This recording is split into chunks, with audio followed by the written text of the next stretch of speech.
طيب بسم الله الرحمن الرحيم السلام عليكم ورحمة الله وبركاته اليوم في هذا اليوم نحن سنتحدث عن التعرف على السياق learning the context وهذا الموضوع مهم جدا لمساعدتكم لكتابة البحث في فصل خامس وفصل سادس. Okey, topik ni akan cuba membantu pelajar-pelajar untuk lebih nampak apa yang perlu ditulis atau apakah sudut idea atau sudut isi yang boleh digali atau boleh dikaji untuk anda menulis tesis dengan baik.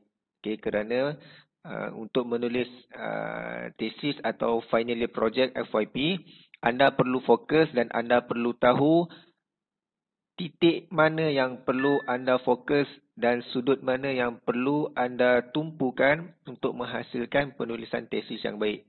Jadi sebelum anda sampai ke semester 5 dan 6, kita belajar dulu dia punya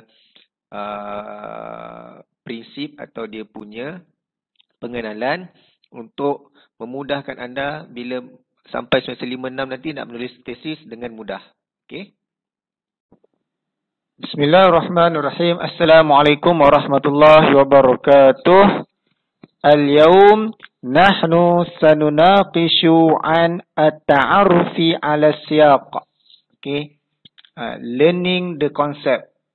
Okey, mengenal pasti atau merungkai konsep yang terkandung di dalam sesuatu isu atau sesuatu perkara. Okey. Baik. Litta'arrufi 'ala siyaq. Okey, nahnu sanutabbiqu maharatin thalathah wa hiya al-awwal maharah tafkir dunia yang rendah. Summa maharat tafkir wasatiyah yang pertengahan. Wal akhir maharat tafkir al-ulya yang level tinggi. Okey, baik. Izan li ta'arufi ala siyaq, untuk kita kenal pasti atau untuk kita belajar dan merungkai aspek yang terkandung di dalam sesuatu perkara, kita boleh menggunakan tiga-tiga kemahiran tadilah. Okey, cuma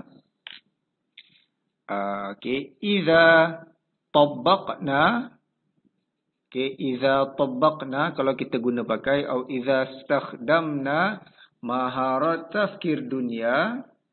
Maharat tafkir dunia ai ma huwa maharat tafkir dunia?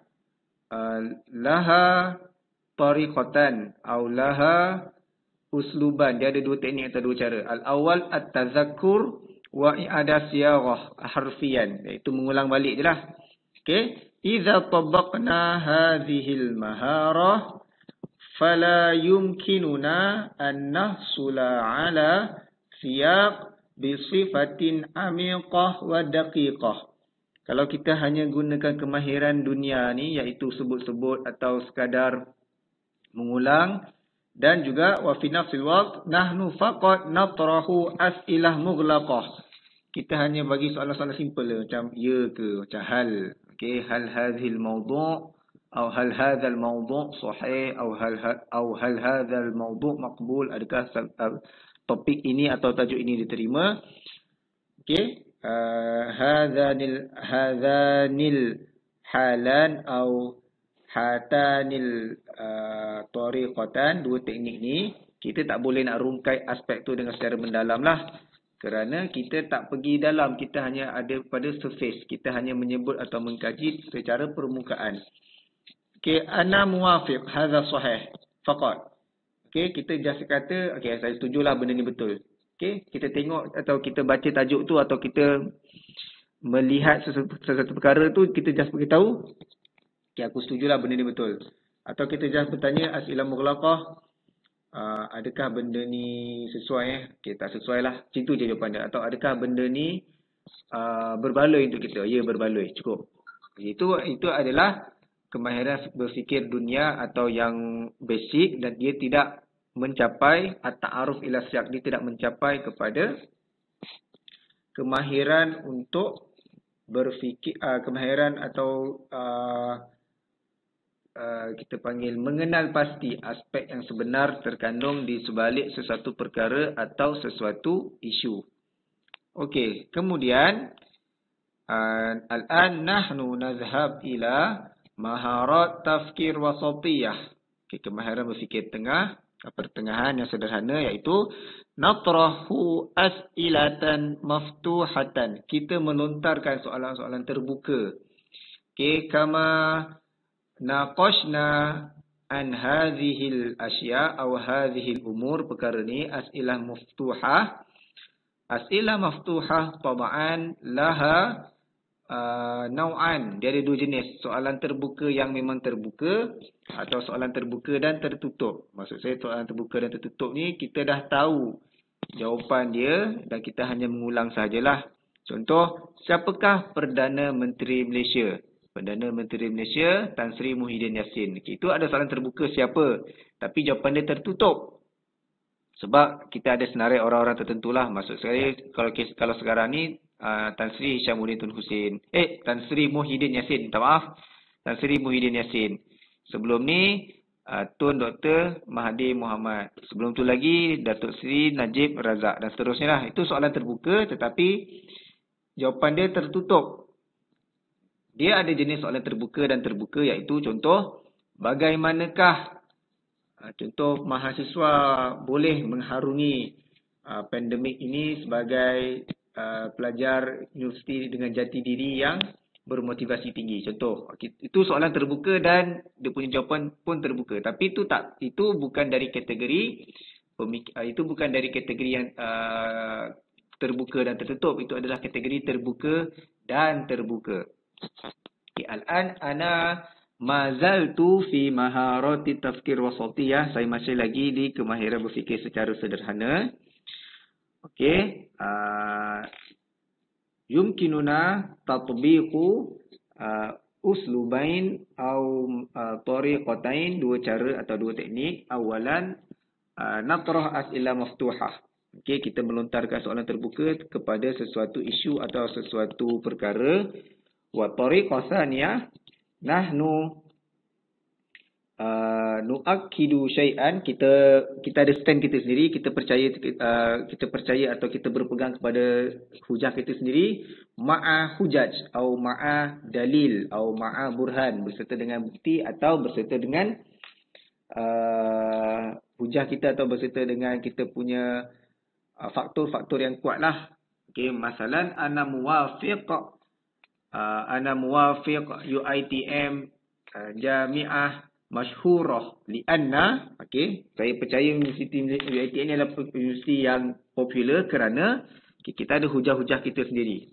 Okey, cuma beza antara maharat tafkir wasatiyah, iaitu kemahiran berfikir sederhana, dan kemahiran berfikir secara tinggi adalah terletak kepada teknik kedua kat situ. Okey, ana muwafiq ghair muwafiq li'annahu dan ana muwafiq ghair muwafiq li'annahu. Okey, untuk yang kedua tu, ana muwafiq atau ghair muwafiq li'annahu tu, untuk pemikiran wasatiyah, kita mengamalkan atau kita pakai teknik-teknik yang ada pada pemikiran sederhana, seperti kita taubih, kita menjelaskan sahaja, atau kita muqaranah, kita membuat perbandingan sahaja. Atau juga kita tatbiq, kita laksanakan apa yang kita stand tu lah, apa yang kita berpegang tu. Atau tafsir, kita mentafsir jawapan kita atau mentafsir isu tu yang kita lihat, atau memberi penafsiran, atau kita beri tahlil, kita panggil tahlil lah. Okey, kita analisis benda tu. Contoh, kita baca statement, pasukan bola sepak Malaysia semakin jauh dari Piala Dunia, contoh. Okey, kemudian kita baca tu dan kita ada tafsir kita sendiri. Okey, itu baru peringkat wasatiyah. Okey, kita baru peringkat wasatiyah. Kita tafsir sendiri atau kita istintaj, kita keluarkan satu hukum. Okey, Malaysia ni, kita baca tajuk tu, kita keluar hukum. Benda ni betul, Malaysia takkan boleh pergi masuk Piala Dunia, contoh. Atau tanabuk, kita menjangkakan Malaysia mungkin boleh masuk Piala Dunia lagi 40 tahun kot. Okey, itu semua adalah pemikiran secara sederhana. Okey, aku setuju contoh kerana jangkaan aku Malaysia akan mampu masuk Piala Dunia lagi 40 tahun. Itu contohlah. Okey, itu semua contoh. Itu untuk pemikiran sederhana lah yang ada beberapa garis panduan yang kita belajar sebelum ni. Okey, kemudian yang terakhir adalah maharat tafkir al-ulya. Ini pemikiran aras tinggi pemikiran aras tinggi. Tabaan mislu tafkir wasatiyah fi hadhil maharah nahnu aidan natrah as'ilah maftuhah. Kita juga melontarkan soalan terbuka. Contoh kita baca penggunaan laptop di kalangan mahasiswa sangat penting pada masa ini. Okay, kemudian kita lontarkan soalan. Mungkin pelajar muzik tak mungkin ini kita punya ni. Kita punya tu adakah kita tak kata adakah, sorry. Kita boleh kata kenapakah pelajar muzik, contoh soalan dia, kenapakah pelajar muzik kurang menggunakan komputer berbanding contoh pelajar dari fakulti komputer FSKM.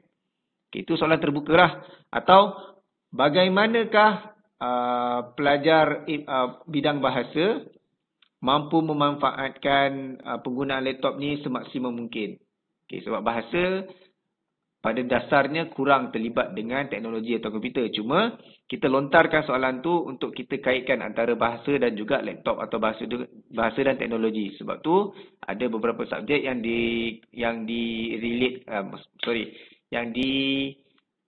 kaitkan atau beberapa subjek yang dibuka untuk kita tengok bahasa dari sudut bidang IT. Okay, itu contohlah. Itu pemikiran aras tinggi. Kemudian kita tengok yang poin kedua, tariqah tsaniyah, ana muwafiq atau ghair muwafiq. Okey, aku tak setuju atau aku setuju kerana kita gunakan poin yang ketiga. Okey, kita gunakan poin yang ketiga daripada pemikiran, bukan poin ketiga. 3 poin daripada maharat tafkir al-ulya iaitu ittikhazul qarar. Kita judging, kita mula menilai. Tafkir naqid, kita mula mengkritik secara kritikal atau kita mula berfikir secara kritikal. Tafkir halil muskilat, kita berfikir untuk menyelesaikan isu tu. Okey, contoh tadi saya kata berkenaan dengan Malaysia ke Piala Dunia tadi. Okey, kita mula menilai. Okey, kan tadi kalau pemikiran sederhana kita buat jangkaan lagi 40 tahun kot, boleh. Okey, masuk kat sini kita tengok flow Tajuk utama dia contoh Malaysia ke Piala Dunia. Kalau kita maharat tafkir dunia, kita soalan as'ilah mughlaqah kita, boleh ke? Ya atau tak tu je. Boleh ke? Tak boleh. Okay, stop. Itu kita siap atau kita menganalisis konteks dia secara surface. Kita ta'aruf ala siap. Kita ta'aruf ala siap tu atau kita mengkaji konten tu secara surface. Boleh ke Malaysia ni? Okay, bila boleh ke, jawapan dia ya atau tak. Bila ya atau tak, maksud dia tu kita tak fully ta'aruf ala siap, kita tak fully mengenal atau kita tak fully mengkaji dia punya aspek atau dia punya konteks. Okay, siap tu boleh jadi aspek, boleh jadi konteks lah. Kita juga mengulang soalan tu balik. Contoh Malaysia ke Piala Dunia. Okay, macam tu lah. Maksudnya kita ulang-ulang benda tu. Kita tak kaji lah. Itu ta'aruf siap menggunakan maharat tafkir dunia. Tajuk yang sama, Malaysia ke Piala Dunia. Kalau kita gunakan level kedua, maharat tafkir al-wasatiyah, kita mulakan soalan terbuka. Contoh, tim mana agaknya atau coach mana yang boleh bawa Malaysia ke arah itu, contoh. Atau tim mana yang boleh lah. Okey. Kemudian itu soalan-soalan terbuka lah. Kita mula bertanya soalan-soalan sebegitu. Dan juga bila kita pergi kepada teknik kedua, iaitu kita mendatangkan hujah. Okey, aku setuju atau aku tak setuju kerana kita gunakan juga. Contoh tadi yang saya kata, At-Tanabu. Malaysia boleh pergi Piala Dunia mungkin lagi 40 tahun. Itu kita punya pemikiran secara sederhana. Atau Malaysia confirm tak boleh. Okey, itu kita dah al-istintaj, kita dah buat keputusan sendiri. Confirm lah tak boleh. Atau kita gunakan At-Tanabu. Okey, At-Tanabu tu tadi lagi 40 tahun atau tafsir tadi. Malaysia ke Piala Dunia. Kalau kita tafsir Malaysia ke Piala Dunia ni mustahil ni. Okay, itu kita ditafsir. Contoh. Okey, itu kita punya level kedua, tafkir wasatiyah. Tapi kalau kita pergi ke level ketiga, untuk lebih ta'aruf ala siyaq, kita nak mengkaji aspek atau konteks yang lebih detail, kita sama juga, kita akan lontarkan soalan, apa sebenarnya yang Malaysia perlu buat, contoh, untuk Malaysia pergi ke Piala Dunia. Okey, itu soalan level tinggi lah. Lepas tu yang teknik kedua, kita mula mengkaji atau kita mula mengenal pasti atau kita mula mempelajari konten atau mempelajari aspek atau konten tu menggunakan teknik yang lebih detail, iaitu tafkir ulia. Kan ada ittikhadul qarar semua tu, kita dah mula judging, kita dah mula mencari penyelesaian, kita dah mula berfikir secara kritis. Okey, judging, kita menilai. Okey, player Malaysia yang ada sekarang ni takkan mampu kerana contoh sekarang COVID. So player tak fit, tak boleh nak compete dengan stamina player luar. Itu contoh kita judging. Lepas tu tafkir halil muskilat. Contoh kita berfikir untuk menyelesaikan masalah. Contoh kena rombak balik sistem liga dalam negara contoh, atau kita rombak balik pengurusan tertinggi FAM. Itu semua pemikiran level tinggi kerana kita mencadangkan penyelesaian kepada sesuatu isu. Atau tafkir nakid, kita mula mengkritik. Contoh kita kritik sistem tiket atau sistem pembelian tiket di Malaysia, di Stadium Malaysia yang tak membantu penyokong untuk lebih mudah mendapatkan tiket dan menyokong pasukan bola masing-masing, dan menyebabkan mungkin motivasi atau semangat player bola tu merundum. So benda-benda ni semua berkait lah. Bila berkait-kait, itu dah kita masuk kepada kemahiran berfikir aras tinggi, maharat tafkir al-ulia. Okey, jadi itulah teknik-teknik atau cara-cara kita at-ta'aruf ala siyaq, untuk mengenal pasti konteks atau mengenal pasti aspek yang terdapat di sebalik sesuatu perkara atau sesuatu tajuk. Okey, itu teknik dia lah. Okey, sekarang kita tengok dekat contoh yang pertama ni.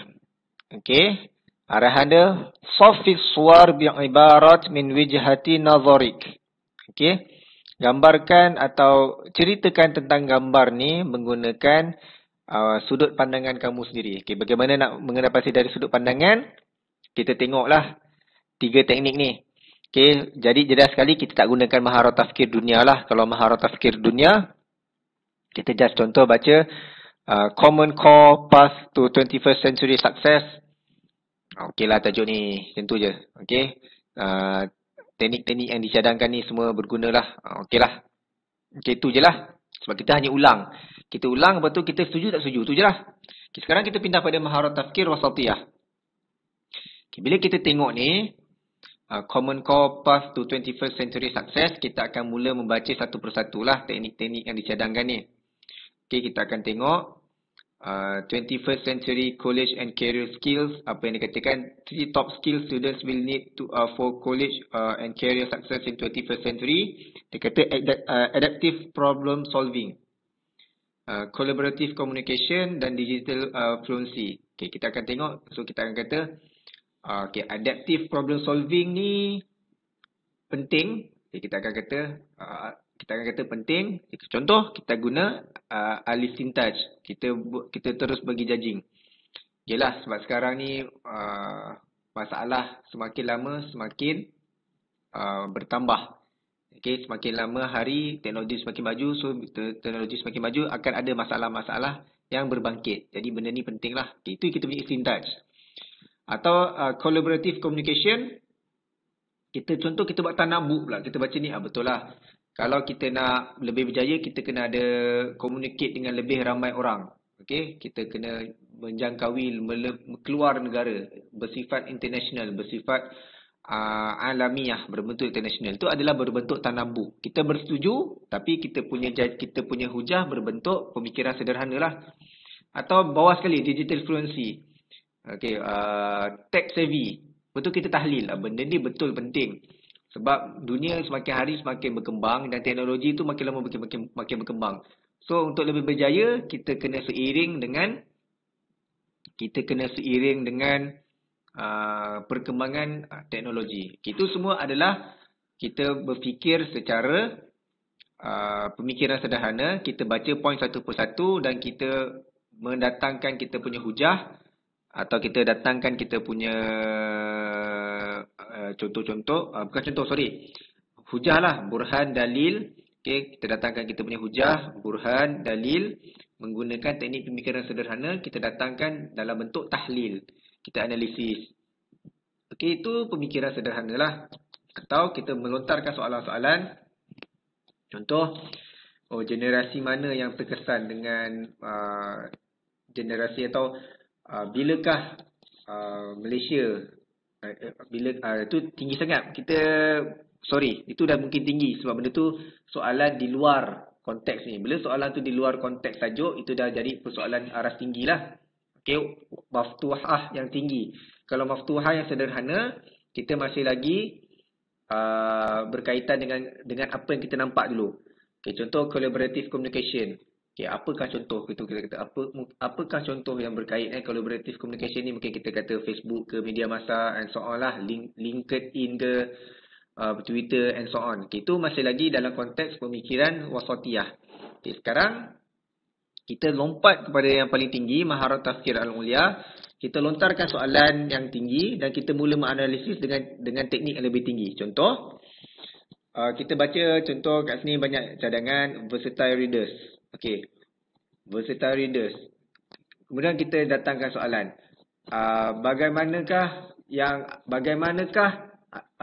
yang dikira sebagai versatile readers tu? Adakah bermaksud mampu membaca teks-teks atau artikel-artikel yang pelbagai? Adakah dia bermaksud, adakah kat sini pun bukan bermaksud adakah yang mudah tu. Dia adakah yang lebih tinggi. Okay, contoh, adakah pembaca yang mampu menilai sesuatu artikel itu, sama ada artikel itu berkualiti tinggi atau berkualiti rendah, itu dikira sebagai versatile. Atau adakah versatile readers itu bermaksud mereka mampu menghubung kaitkan pelbagai bidang kajian atau pelbagai sumber bacaan untuk mereka dapatkan input yang menarik atau input yang bermutu tinggi daripada artikel A dan artikel B. Itu semua persoalan-persoalan aras tinggi. Okey, adakah yang beraras tinggi lah, bukan adakah macam betul ke tak betul lah ni. Okey, ya ke tak ni, okey, bukan lah tu. Okey. Atau contoh, bilakah critical thinkers, contoh bawah tu bilakah critical thinkers itu boleh dinilai sebagai pemikir yang begitu kritis? Adakah cukup contoh pelajar berumur 4 tahun mampu menyusun mampu menyusun color mengikut memisahkan color warna asas dan warna bukan asas? Adakah itu dikira, adakah penilaian itu sudah cukup untuk menjadikan budak 4 tahun itu dikira sebagai critical thinkers? Jadi mereka berfikir, apakah kayu ukur yang jelas untuk setiap contoh-contoh atau ciri-ciri yang dicadangkan ni. Okey, itu pemikiran aras tinggi lah. Mereka berfikir apakah kayu ukur, bilakah umur sebenar mampu mencapai kategori critical thinking. Itu semua soalan-soalan aras tinggi lah. Kemudian kita tengok pada teknik kedua, iaitu berfikir atau menghuraikan aspek atau berfikir berkenaan dengan aspek atau konteks menggunakan teknik yang tinggi, iaitu judging, ittikhazul qarar atau tafkir naqid, berfikir kritis, dan terakhir tahlil, tafkir halil muskilat, berfikir untuk menyelesaikan masalah. Okay, kita contoh baca satu-satu. Yang atas tu contoh dibacakan, resourceful learners. Okay, building a strong foundation of skills and expanding on those abilities every year. Okay, dia katakan every year. Jadi dia mula berfikir untuk mencapai kepada resourceful learners ni, Kementerian Pendidikan Malaysia atau Kementerian Pendidikan Tinggi perlu sentiasa upgrade atau perlu sentiasa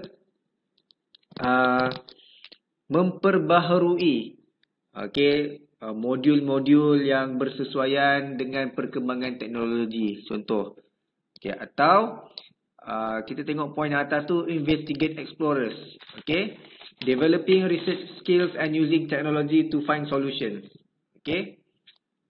Adakah kita panggil 5G atau 4G yang Malaysia ada pada ketika ini merupakan kita panggil medium yang sesuai untuk pelajar-pelajar mencapai ke arah Common Core Path 21st Century Success ni. Okay, so dia banyaklah. Dia banyak berfikir atau dia mula memikirkan tentang cara untuk menyelesaikan masalah, cara untuk mencapai objektif ni. Okay, jadi berbeza macam saya kata tadi, mula menilai sesuatu atau mula memberikan kritikan kepada sesuatu aspek atau sesuatu konteks, tapi berbeza mengikut kemahiran berfikir. Sederhana, penilaian dia lain, aras tinggi, penilaian dia lain. Okay, so dia akan berubah-ubah lah mengikut konteks, bukan mengikut konteks, dia akan berubah-ubah mengikut tahap pemikiran tu. Tahap pemikiran dunia, siap dia takat tu je. Okay, maharat tafkir wasatiyah, siap dia takat tu je. Maksudnya konteks atau aspek dia takat tu je lah. Maharat tafkir ulia, konteks dan aspek tu lebih dalam daripada dua yang tadi tu. Okay, so untuk kita capai atau kita untuk at-ta'aruf ala siap mengenal pasti konteks atau mengenal pasti aspek dengan lebih detail ni, kita boleh mulakan dengan level 2 dan baru kita turun ke level 3.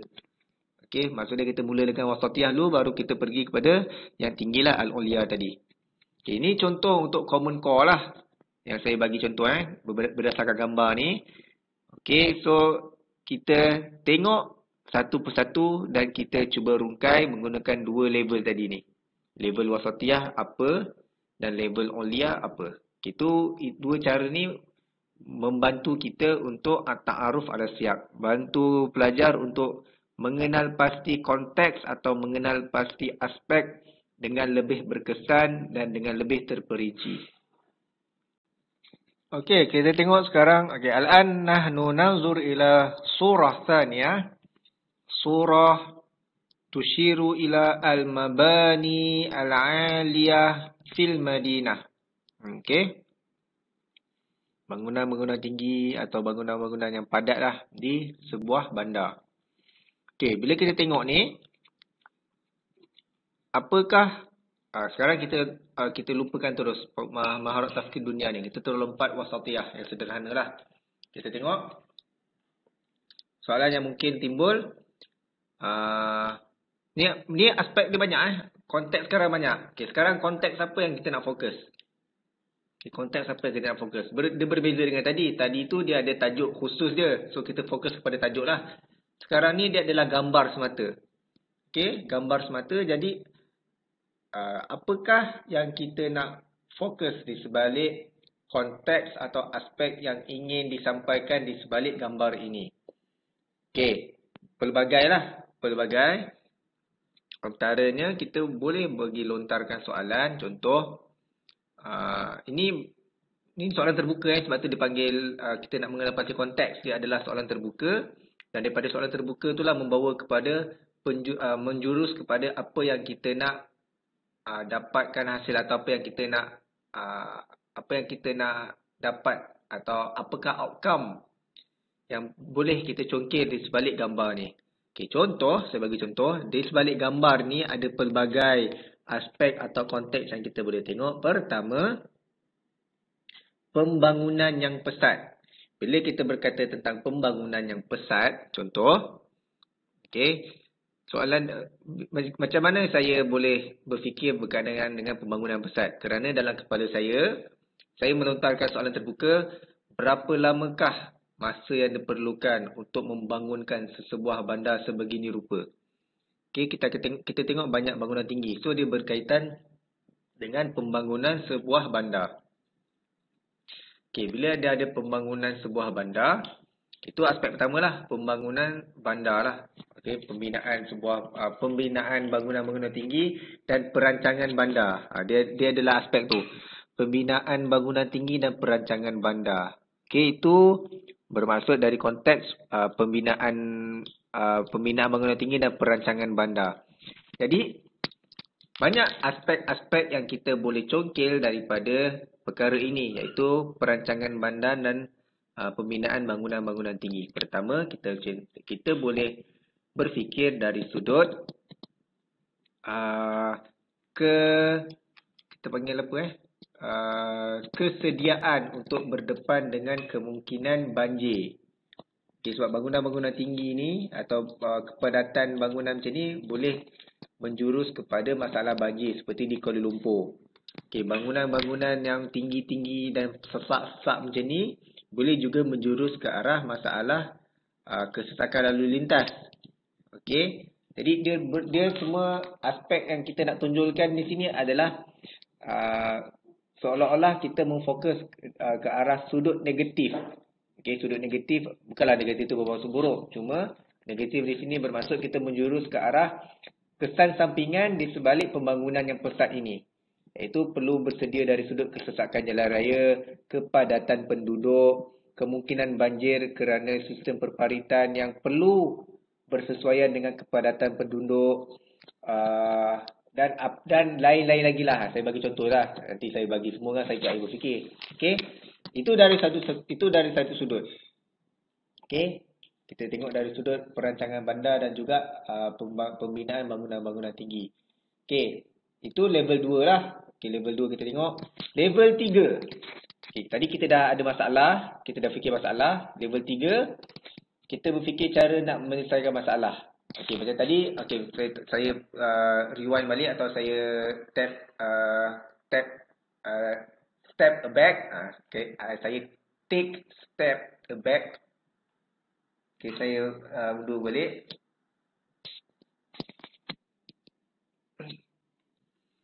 Okey, atau kita tengok masalah atau aspek lain. Bangunan-bangunan tinggi ini kepadatan penduduk lah. Okay, kita bercerita tentang kepadatan penduduk dan kemungkinan berlakunya kadar jenayah yang tinggi. Okay, kadar jenayah yang tinggi kerana biasanya bandar-bandar yang padat macam ni kos hidup dia tinggi. Okay, dengan kos hidup yang tinggi dan kepadatan penduduk yang tinggi dan mungkin peluang pekerjaan yang agak terhad menjurus kepada berlakunya jenayah. Okey, itu aspek yang kita boleh korek lah daripada pemikiran yang level 2. Okey, kemudian bila berlakunya jenayah, kita perlu memikirkan tentang solusi penyelesaiannya. Dan bila kita berfikir tentang solusi penyelesaiannya, kita akan menggunakan maharat tafkir al-ulia, iaitu salah satunya tafkir halil muskilat. Okey, bagaimana untuk mengurangkan kadar jenayah, contoh. Okey, itu semua berkaitan lah. Jadi apa yang anda fikirkan di level 2 itu akan mempengaruhi juga apa yang anda fikirkan di level yang ketiga. Okey, apa yang anda fikirkan di wasatiyah akan berkait juga dengan apa yang anda fikirkan di maharat tafkir al-ulia. Dia berkait lah. Persoalan yang anda lontarkan pun akan memberi kesan kepada aspek yang anda lihat atau aspek yang anda pandang, konteks yang anda korek, konteks yang anda gali daripada gambar yang anda lihat di slide tersebut. Jadi itu contohlah, saya bagi contoh-contoh berdasarkan dengan maharat tafkir al-wasatiyah dan maharat tafkir al-ulia. Okey, saya harap pelajar jelas kerana saya akan memberikan latihan atau saya beri latih to be untuk anda cuba apply kan dua maharah ini untuk anda kaji atau untuk anda gali apakah aspek atau apakah konteks yang anda faham berdasarkan gambar yang anda lihat.